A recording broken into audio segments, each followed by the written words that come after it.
মায়ার নবীকে বলল ঘরের মধ্যে যাওয়ার জন্য। আমার বাবারা, আল্লাহর নবী ঘরের ভিতরে গেল, যায় যখন ডাক দিল দুইটা সন্তানকে, ডাক দিতে দেরি দুইটা সন্তান ওড়নার নিচ থেকে জীবিত হইয়া দৌড়াইয়া কামলেওয়ালা নবীর কদমে এসে হাজির হয়ে গেছে।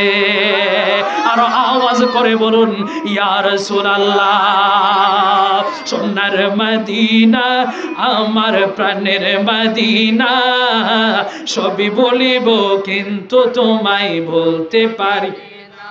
আহা, সবে বলিব কিন্তু তোমায়। কেমন নবী, কেমন শায়ের বলতেছে, তোমার বুকে আমার নবীর কদম পড়েছেন, তোমার বুকে জিবরিল আমিন সদা এসেছেন, তোমার বুকে আমার নবীর কদম পড়েছেন, তোমার বুকে জিবরিল আমিন সদা এসেছেন। অদম বলি কেমন করে যাব মদিনা, সবই বলিব কিন্তু তোমায় বলতে পারি না। আহা, সবে বলিব কিন্তু তোমায় বলতে পারি।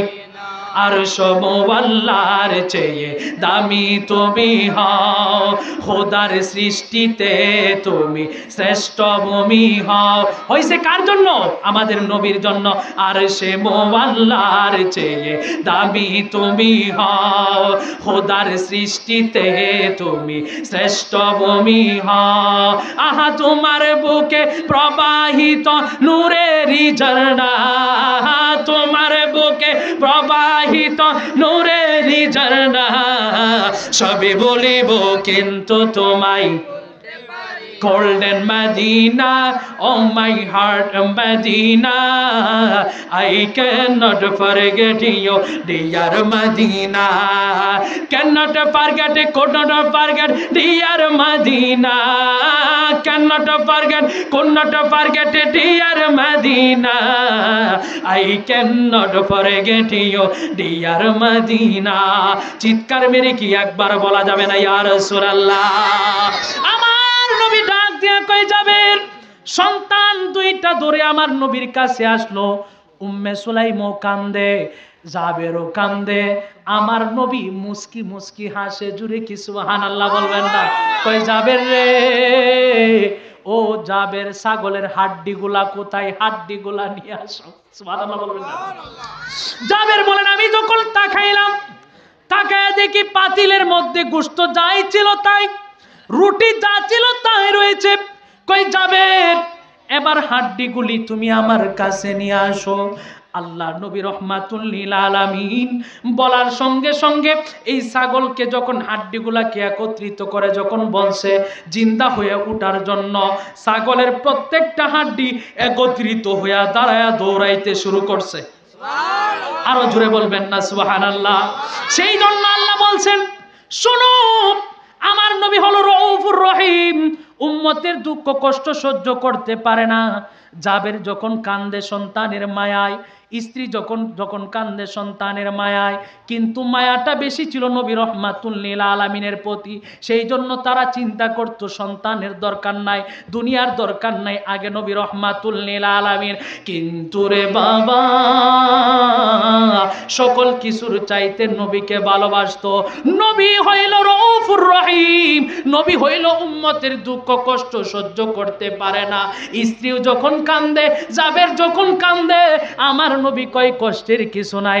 আল্লাহ বলছে, আমি রউফুর রহিম, আজিজুন আলাইহি মা আনিতুম হারিসুন আলাইকুম বিল মুমিনিনা রউফুর রহিম। টেনশনের কিছু নাই, আমি তোমার দুইটা সন্তানকে পুনরায় জিন্দা করে দেব। চিৎকার মেরে বলুন আল্লাহু আকবার। সাহাবীরা ডাক দিয়ে এখন, আমার নবী একদিন চন্দ্রগ্রহণের নামাজ পড়লেন। চন্দ্রগ্রহণের নামাজ পড়ার পরে আল্লাহর নবী দোয়া করার জন্য দুইটা হাত বাড়াইলেন। হঠাৎ করে আল্লাহর নবী যেন দুই হাত দিয়ে কি হাত আইতেছে, আবার সেটা ছেড়ে দিল।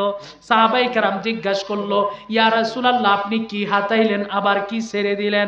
আমার মায়ার নবী ডাক দিয়া কয়, সাহাবীরা আমি যখন চন্দ্রগ্রহণের নামাজটা পড়লাম, নামাজটা পইরা যখন আল্লাহর দরবারে দুইটা হাত বাড়ায়া দিছি, হাত বাড়ায়া দেওয়ার সঙ্গে সঙ্গে আল্লাহর জান্নাতটা আমি নবী রহমাতুল লিল আলামিনের কাছে চলে আসছে। জবান খুলে কি বলা যাবে সুবহানাল্লাহ? এই জান্নাতটা আমি নবীর কাছে চলে আসছে। জান্নাতটা আসার পরে এই জান্নাতের এক টুকা আঙ্গুর ফল, মানে একটা টুকা আঙ্গুর ফলের আমি একটা জান্নাতের আঙ্গুর ফলের একটা টুকার মধ্যে আমি ধরে হাতাইতেছিলাম।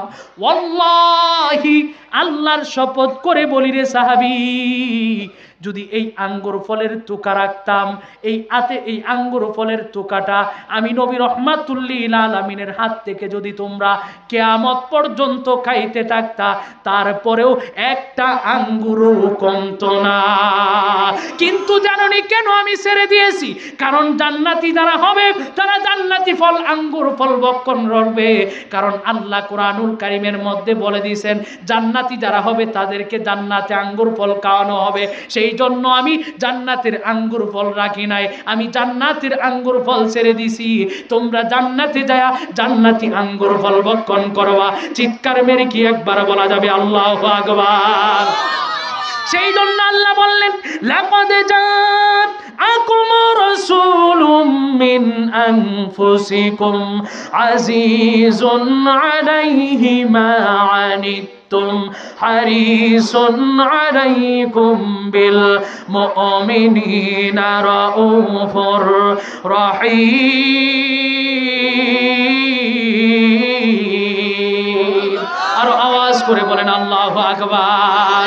নবী এমন রহমত, নবী শুধু হাসরের ময়দানে কাঁদবেন তা নয়, যে আলোচনায় ছিলাম শুধু হাসরের ময়দানে কাঁদবেন তা নয়, দুনিয়াতেও আমার নবী কেঁদেছেন, দুনিয়াতেও নবী কেঁদেছেন। হাসরের ময়দানে উম্মতের মায়ায় কাঁদবেন। মায়ার নবী রহমাতুল লিল আলামিন যেদিন দুনিয়া থেকে চলে যাবে, আল্লাহর নবী রহমাতুল লিল আলামিনের পাশে আম্মা জান ফাতেমা, ফাতেমা চোখের পানি ছেড়ে বাবা বাবা বলে কান্না করতেছিল। আল্লাহর নবী রহমাতুল লিল আলামিন, দয়াল নবী রহমাতুল লিল আলামিনের চক্ষু মুবারকে পানি। আল্লাহর নবী উম্মতি উম্মতি বলে কাঁদে। হঠাৎ করে ফাকার আলবাব, দরজার মধ্যে কে যেন এসে নক করলো। ফাতেমাকে বলল, ফাতেমারে দরজাটা খোলো। ফাতেমা যায় যখন দরজাটা খুলছে, রে আব্বু দরজাটা খুইলা দেখে এত বড় মানুষ, যার পাটা জমিনে, মনে হয় যেন মাথাটা আকাশের মধ্যে দেখা যায়। আল্লাহু আকবার বলবেন না? ফাতেমা চিৎকার মেরে মায়ার নবীর কাছে যে পড়ে গেছে, পড়ে যায় কই, ইয়া রাসূলুল্লাহ, আব্বু বাবা এত বড় মানুষ তো আর জীবনে কখনো দেখি নাই গো আব্বা, এত বড় মানুষ দেখলাম। কই ও ফাতেমা, ফাতেমারে সে দুনিয়ার কোনো মানুষ না, সে হলো মালাকুল মউত আজরাইল। আমার রূহ কবজ জান নেওয়ার জন্য হয়তো আসছে, আল্লাহ হয়তো বা এই হুকুম দিয়া পাঠাইছে। মালাকুল মউত তাকে হুকুম দাও, অনুমতি দাও ভেতরে আসার জন্য। মালাকুল মউত ভেতরে প্রবেশ করলো। আল্লাহ নবীর সামনে আম্মা জান ফাতেমা চোখের পানি ছেড়ে ছেড়ে কান্না করতেছিল, বাবা বাবা বলে। হঠাৎ করে আম্মা জান ফাতেমাকে আল্লাহর নবী ডাক দিলেন। ডাক দিয়ে কানে কানে যেন আল্লাহর নবী কি বললেন, সুবহানাল্লাহ বলবেন না? আল্লাহর নবী ফাতেমাকে ডাক দিয়ে কি যেন বলল। আম্মা জান উম্মুল মুমিনিনরা সবাই দাঁড়ানো, ফাতেমাকে কি যেন বলল। বলার পরে আম্মা জান ফাতেমা কান্না বন্ধ করে হাসতে শুরু করছে। আম্মা জান ফাতেমা হাসতে শুরু করছে।